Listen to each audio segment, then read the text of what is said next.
Hello students. तो last class में हमने लिक्विड स्टेट में लिक्विड्स का जो इंट्रोडक्शन पार्ट है वो देखा था कि बेसिकली लिक्विड्स होते क्या है।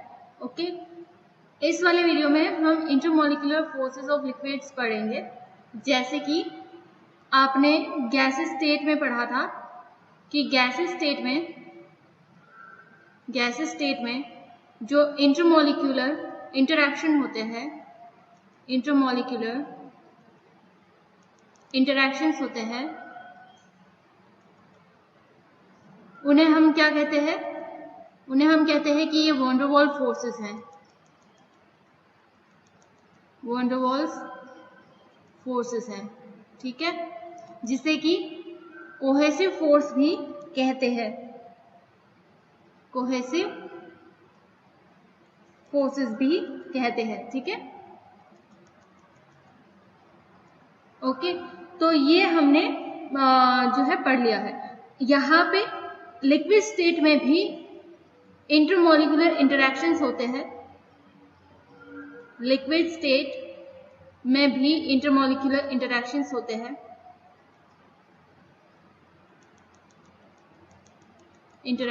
हैं, ठीक है। और उस वजह से उनमें भी अट्रैक्शन होते हैं, होते हैं मॉलिक्यूल्स के बीच में, ठीक है। तो ये जो बेसिकली इंटरैक्शंस होते हैं, इंटरमॉलिक्यूलर इंटरैक्शंस, वो बेसिकली 3 तरह से आप एक्सप्लेन कर सकते हैं। जो मोस्ट इंपोर्टेंट है वो 3 टाइप है, इसके अलावा भी है, ओके, पर जो मेन पार्ट है वो है 3। मेन टाइप इसके 3 है। फर्स्ट है डाइपोल इंटरैक्शन,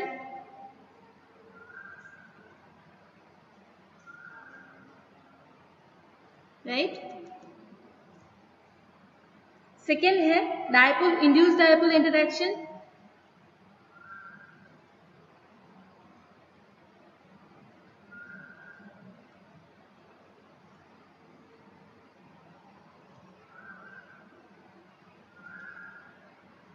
थर्ड जो है वो है आपके, बहुत सारे नाम है उसके बेसिकली। एक तो है इंड्यूस्ड डाइपोल नाम से भी जानते हैं इंटरैक्शन। उसके बाद जो है आप इसे लंडन फोर्स के नाम से भी जानते हैं। और दूसरा एक और नाम से भी आप इसे जानते हैं, वो है डिस्पर्शन इफेक्ट, ठीक है। इतने सारे नामों से आप इसे जानते हैं। जो थर्ड इंटरैक्शन है इंटरमॉलिक्यूलर इंटरैक्शन, ओके। उसके बाद जो है हाइड्रोजन बॉन्डिंग भी आता है, जो बेसिकली इंटरैक्शन में इंक्लूड नहीं करेंगे हम यहाँ पे। इसको मेन जो है यहाँ पे है वो है 3 टाइप, ओके, इंटरैक्शन के। डाइपोल इंड्यूस्ड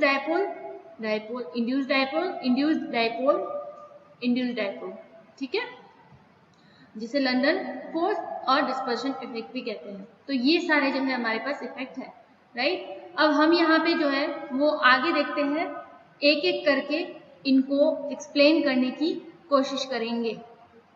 सबसे पहले लेते हैं हम यहाँ पे डाइपोल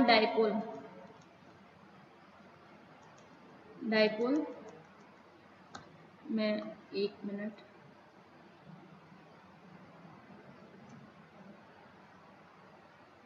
ओके।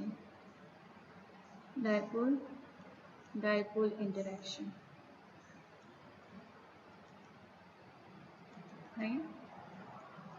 डाइपोल इंटरैक्शन से बेसिकली क्या होता है, यहाँ पे अट्रैक्शन फोर्सेस जनरेट होते हैं, ओके। तो ये सबसे पहले दिया किसने था? सबसे पहले डाइपोल इंटरैक्शन का जो कंसेप्ट था वो सबसे पहले दिया था किसोम ने। किसोम नाम का एक साइंटिस्ट था, उसने सबसे पहले डाइपोल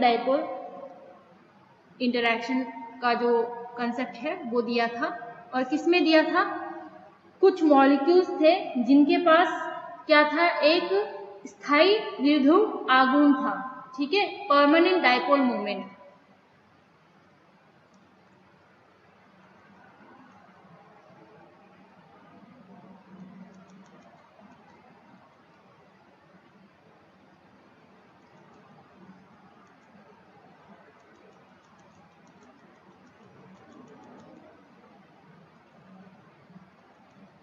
ठीक है। डायपोल डायपोल मोमेंट सबसे पहले किसने एक्सप्लेन किया था? किसोम ने एक्सप्लेन किया था। और किसमें एक्सप्लेन किया था? डायपोल डायपोल मोमेंट होता किसमें है, किसमें कौन मॉलिक्यूल शो करते हैं? तो जो मॉलिक्यूल परमानेंट डायपोल मोमेंट रखते हैं वो वाले molecules basically dipole dipole interaction show करते हैं। फॉर एग्जाम्पल जो SO2 है, NH3 है, HCl है, HF है, एक मिनट, HF,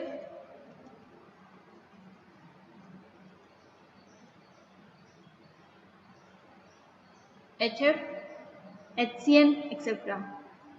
ठीक है, इनमें आप देखेंगे कि कोई भी एक पूरी तरह से सिमेट्रिक स्ट्रक्चर नहीं है यहाँ पे। ओके, और साथ ही जो सेंट्रल एटम होगा उसकी इलेक्ट्रॉन नेगेटिविटी उसके सराउंडिंग एटम की इलेक्ट्रॉन नेगेटिविटी से बहुत ज्यादा डिफर करती है। ठीक है, तो यहाँ पे जो है इनमें परमानेंट डायपोल मोमेंट रहता है। For example permanent dipole moment का मेरा सिंपल सा मतलब क्या है कहने का, कि ये मान लो एक हाइड्रोजन है जिससे क्लोरीन जुड़ा हुआ है।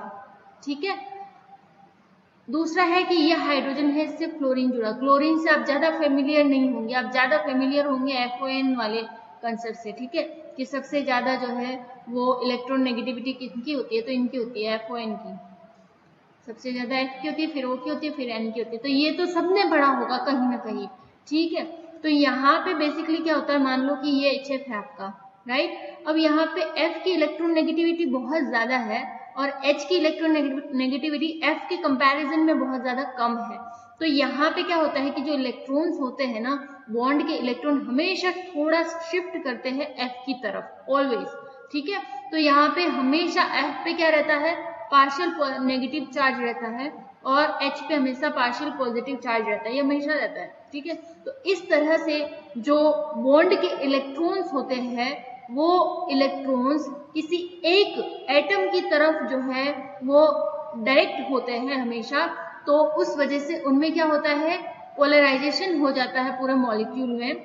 ठीक है, और पोलराइजेशन हो जाता है और आपको यहाँ पे स्पष्ट रूप से माइनस और प्लस चार्ज देखने को मिलता है। ठीक है, तो इस तरह के मॉलिक्यूल आपके क्या कहलाते हैं, परमानेंट डायपोल मोमेंट युक्त molecule, permanent molecule with permanent dipole moment। ठीक है, तो इस तरह के मॉलिक्यूल परमानेंट डायपोल मोमेंट युक्त होते हैं। तो जो नहीं होते हैं उनके बारे में समझते हैं कि किन में परमानेंट डायपोल मोमेंट नहीं होता है। जैसे कि ये अगर मैं एग्जांपल लूँ ना एक CO2 का, ये सिमेट्रिक मॉलिक्यूल है पूरी तरह से, हालांकि इसमें भी डायपोल मोमेंट जनरेट किया जा सकता है।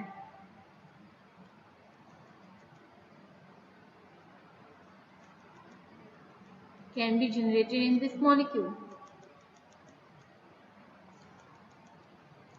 ठीक है, इनमें भी, इस मॉलिक्यूल में भी परमानेंट डायपोल, परमानेंट नहीं, इस मॉलिक्यूल में भी डायपोल मोमेंट जनरेट किया जा सकता है।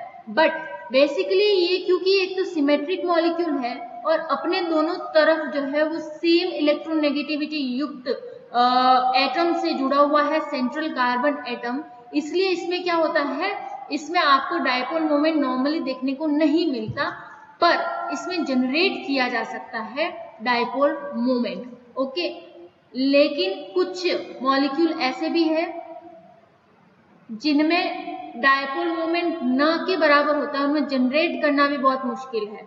जैसे कि होमो एटॉमिक मॉलिक्यूल्स, होमो एटॉमिक मॉलिक्यूल्स यहां तो जनरेट किया जा सकता है क्योंकि यहां फिर भी क्या है, बैलेंस्ड है, इसलिए डायपोल मोमेंट इसमें इतना नहीं है, परमानेंट डायपोल मोमेंट नहीं है, डायनामिक डायपोल मोमेंट होता है। इसमें क्या होता है, आपको जो भी टर्मिनोलॉजीज हैं वो बहुत अच्छे से पता होनी चाहिए। अगर आपको पूरे थ्योरी में लिखी हुई टर्म्स का अच्छे से मतलब पता है ना, और उसके रिस्पेक्ट में उसके ऑपोजिट चीजें भी पता है, उसके ऑपोजिट टर्म्स के भी कंसेप्ट पता है, तो आप खुद रीडिंग मार के भी पूरे टॉपिक को समझ सकते हैं। क्योंकि जो भी है क्या है, टर्म्स है, टर्म्स समझ में आ गए कि टर्म्स का मतलब क्या है, जो बोला जा रहा है उसका मतलब क्या है, तो फिर तो क्या ही है। ठीक है, तो ये है डायनेमिक डायपोल मोमेंट रखता है CO2। क्यों? क्योंकि यहाँ पे इलेक्ट्रॉन नेगेटिविटी इनकी डिफरेंट है, इन दोनों की तो सेम है पर इसकी डिफरेंट है, तो यहाँ पे पॉसिबिलिटी है कि डायनेमिक डायपोल मोमेंट होगा। ओके, पर कुछ होमो डायटोमिक सही से बहुत ज्यादा लिख लेते हैं, इसको सही से लिख लेते हैं।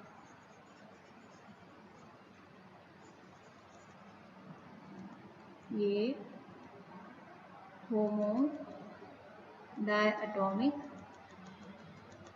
मॉलिक्यूल, ठीक है।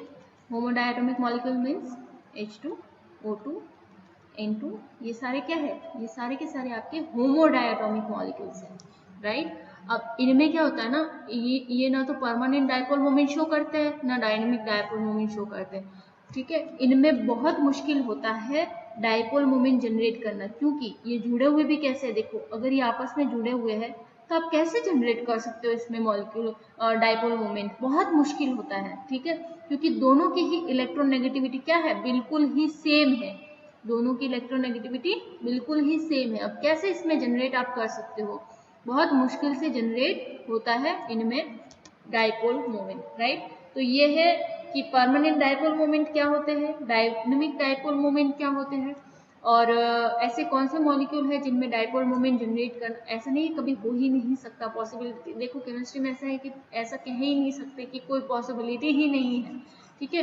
कंडीशंस चेंज करके आप कुछ भी कर सकते हैं यहाँ पे, पर जो होमो डायटोमिक मॉलिक्यूल्स होते हैं उनमें इजी नहीं होता है। ओके, तो बेसिकली हम उसे जो है उस कैटेगरी में नहीं पढ़ते हैं जिनमें हम डायपोल मोमेंट पढ़ते हैं, राइट। तो यहाँ पे हम बात किसकी कर रहे थे, हम बात कर रहे थे यहाँ पे डायपोल मोमेंट इंटरैक्शन की, डायपोल डायपोल इंटरैक्शन की, ठीक है। तो जो डायपोल डायपोल इंटरैक्शंस होता है बेसिकली वो क्या होता है, वो परमानेंट डायपोल मोमेंट युक्त तो मॉलिक्यूल्स में ही मिलता है हमें। ओके, देखो ये जैसे कि मैंने पहले एक्सप्लेन कर ही दिया है, ये मॉलिक्यूल है, ओके।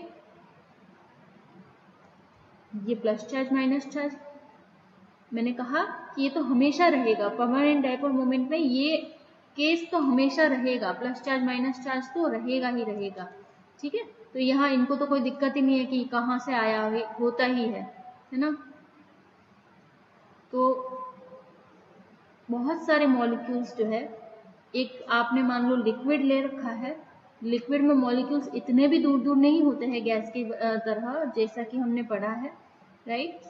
तो इनके बीच में क्या होते हैं, अट्रैक्शन फोर्सेस भी काम करते हैं और रिपल्सिव फोर्सेस भी काम करते हैं। देखो ये प्लस है ये माइनस है, इनके बीच में अट्रैक्शन होगा, और ये प्लस है ये प्लस है, इनके बीच में क्या होगा, रिपल्शन होगा, इनके बीच में क्या होगा, रिपल्शन होगा, ठीक है।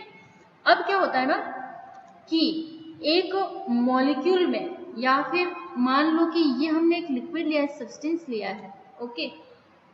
अब मैं कहूँ कि हाँ मैंने HCl लिया है, HF लिया है, HCl लिया है, जो भी लिया है, राइट। अब मैं कहूँ कि एक ही मॉलिक्यूल है जी, इनमें बताओ कि क्या, ऐसा तो नहीं होता है ना, बहुत सारे मॉलिक्यूल्स होंगे, गैस हो कि लिक्विड हो कि जो भी हो, बहुत सारे मॉलिक्यूल्स होंगे, है ना। तो कुछ मॉलिक्यूल्स में ऐसी कंडीशन होगी, कुछ मॉलिक्यूल इस तरह से ओरिएंटेड होंगे कि उनमें ऐसी कंडीशन जनरेट हो जाएंगी, और कुछ मॉलिक्यूल्स के बीच में ऐसी कंडीशन जनरेट हो जाएगी, ठीक है। कुछ इस तरह से ओरिएंटेड होगी कि ऐसी कंडीशन जनरेट हो जाएगी, कुछ इस तरह से ओरिएंटेड होंगे, उनका ओरिएंटेशन ऐसा होगा कि वो इस तरह से जो है एक दूसरे के पास रहेंगे, तो यहाँ पे रिपल्शन होगा, यहाँ पे अट्रैक्शन होगा। तो यहाँ पे जो ये वाला केस है ना, जो ये फर्स्ट वाला, मैं इसको फर्स्ट दे देती हूँ, इसको सेकेंड दे देती हूँ। तो जब मॉलिक्यूल में या जब सिस्टम में हम कहते हैं कि डायपोल डायपोल इंटरैक्शन होता है, तो ये जो अट्रैक्टिव ओरिएंटेशन है, इसे मैं कहूंगी अट्रैक्टिव ओरिएंटेशन, और इसे कहूंगी रिपल्सिव ओरिएंटेशन, ठीक है। तो ये जो अट्रैक्टिव ओरिएंटेशन है, इसकी प्रायिकता बहुत ज्यादा होती है,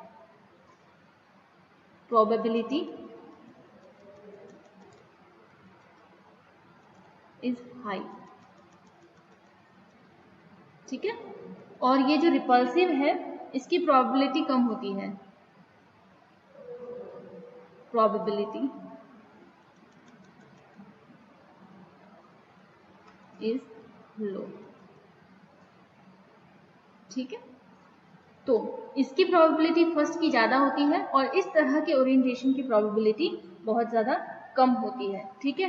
तो हम यहाँ से कह सकते हैं कि मॉलिक्यूल्स जो है फिर ऐसे केस में क्या होंगे, एक दूसरे से अट्रैक्ट होंगे, और अट्रैक्ट अगर होंगे क्योंकि ये प्रोबेबिलिटी ज्यादा है अट्रैक्शन की, ठीक है, तो यहाँ पे लिक्विड फेज बने रहने में ये हेल्प करते हैं, ठीक है। क्या होता है, लिक्विड फेज बने रहने में ये हेल्प करते हैं, डाइपोल डाइपोल इंटरैक्शन, ओके। अब इन इंटरैक्शन की वजह से जो इनकी पोटेंशियल एनर्जी भी होती है, क्या इनकी पोटेंशियल एनर्जी भी होती है,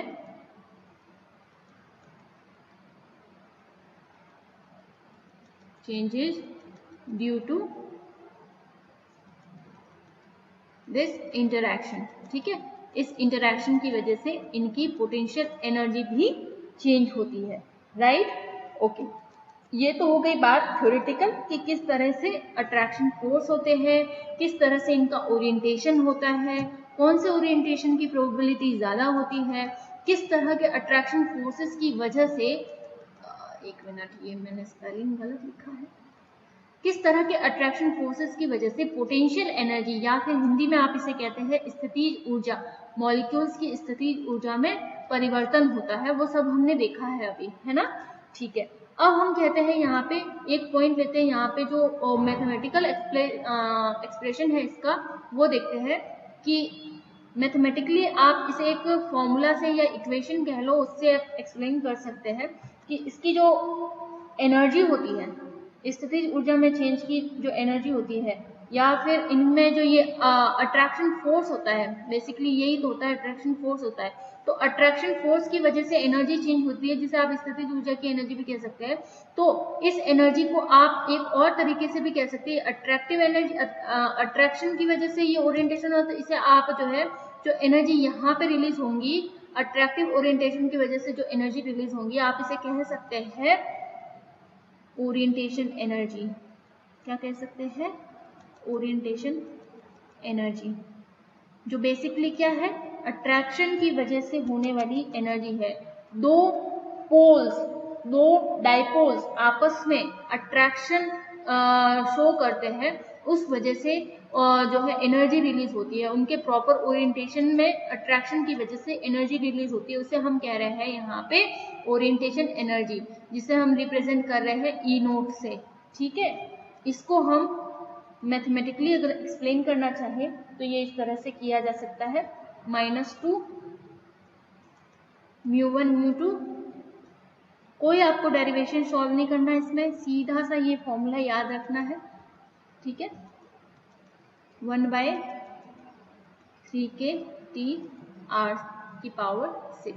ये है आपकी ओरिएंटेशन एनर्जी, ठीक है।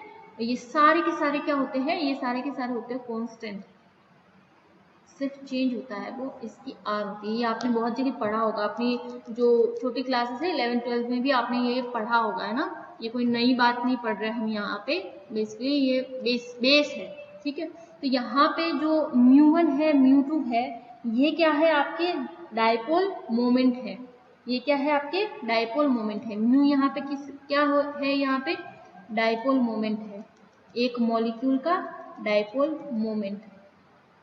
तो μ1 क्या है, एक मॉलिक्यूल का डाइपोल मोमेंट, μ2 है दूसरे मॉलिक्यूल का डाइपोल मोमेंट, जो आपस में क्या हो रहा है, अट्रैक्ट हो रहा है, राइट। इसके बाद जो है यहाँ पे k जो है वो क्या है, बोल्ट्जमान कांस्टेंट है, ये क्या है, k यहाँ पे बोल्ट्जमान कांस्टेंट है, ठीक है। इसके बाद जो है यहाँ पे ये परमेबिलिटी कांस्टेंट है, ये 4π साइन नोट है ना, ये पूरा एक कांस्टेंट है, जो क्या है, परमिएबिलिटी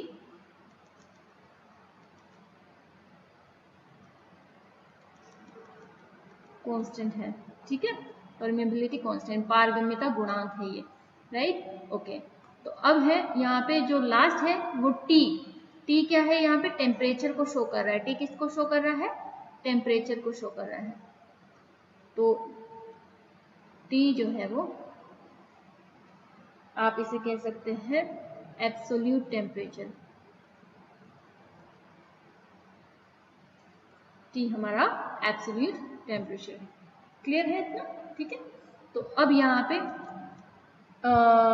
आप देख सकते हैं कि टेम्परेचर का इफेक्ट पड़ता है। अगर आप यहाँ पे टेम्परेचर चेंज करते हैं तो ओरिएंटेशन एनर्जी भी चेंज हो जाती है। सिंपल सी बात है, इसमें कोई बड़ी बात तो है नहीं।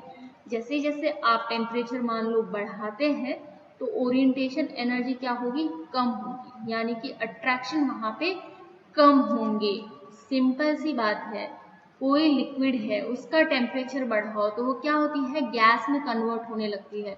और जैसे जैसे गैस में कन्वर्ट होगी, गैसेस मॉलिक्यूल के बीच में अट्रैक्शन फोर्सेस बहुत ज़्यादा कम होते हैं। तो यहाँ से आप टेम्परेचर का इफेक्ट तो बहुत आसानी से बता सकते हैं कि टेम्परेचर बढ़ने पर ओरिएंटेशन एनर्जी कम होगी। और ओरिएंटेशन एनर्जी के कम होने का सिंपल सा मतलब है कि डायपोल्स के बीच में जो डायपोल मोमेंट है दोनों मॉलिक्यूल का, उनके बीच में जो अट्रैक्शन फोर्सेस है वो कम हो जाएंगे। और अट्रैक्शन फोर्सेस का कम होने का सिंपल सा मतलब है कि वो लिक्विड से गैस में कन्वर्ट होना शुरू हो जाती है ना। तो ये था पूरा इसका एक्सप्लेनेशन कि डायपोल डायपोल इंटरेक्शन क्या होते हैं, उनके क्या क्या इंपॉर्टेंट फैक्टर है। डायपोल का मतलब क्या है, डायपोल के बीच में आपके पास जो हमने बताया यहाँ पे किस तरह से अट्रैक्शन होते हैं, किस तरह से रिपल्शन होते हैं, प्रोबेबिलिटी हाई होती है, स्थितिज ऊर्जा चेंज होती है, और ओरिएंटेशन एनर्जी का फॉर्मूला क्या होता है, और या फिर अट्रैक्शन फोर्स की जो एनर्जी होती है उसका फॉर्मूला क्या होता है। उनमें जो जितनी भी टर्म्स हम यूज कर रहे हैं उनका मतलब यहाँ पे क्या है, ठीक है। तो ये था आपका पहला पॉइंट, पहला interaction, intermolecular interaction, dipole dipole interaction जिसे आप कह रहे हैं, राइट। नेक्स्ट जो है हम नेक्स्ट वीडियो में पढ़ेंगे dipole induced dipole interaction, right. तो इस वीडियो में इतना ही, थैंक यू।